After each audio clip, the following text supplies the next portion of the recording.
Greetings, I'm Dr. Bullard, and it is my pleasure to welcome you to this course. At this time, I'd like to discuss with you my teaching philosophy.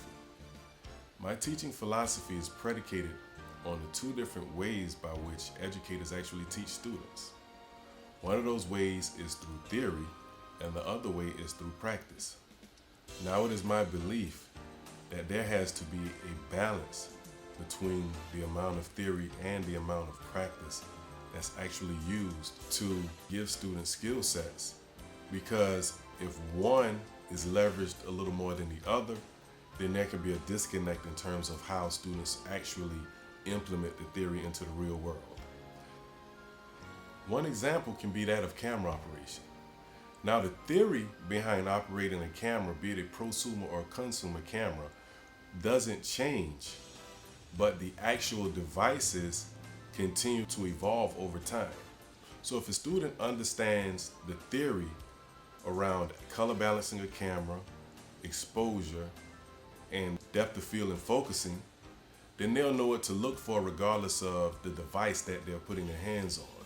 So that's when theory becomes a very important construct, because it translates from device to device, regardless if it's a consumer camera that they can go buy typically out of any store, or a prosumer camera that they'll see on the set.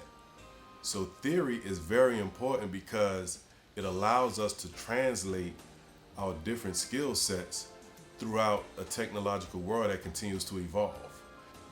Students really need to be able to see that balance and have hands-on opportunities to actually draw the connection between theory and practice. Another example would be that of a calculus problem.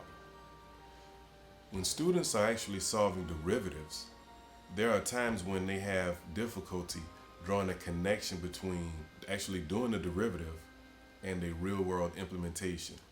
So it would be good for educators to provide examples, let's say supply and demand curve examples, or even examples involving stock market and rate of change, just so that students actually see the practical implementation of actually doing derivatives and how they impact the real world.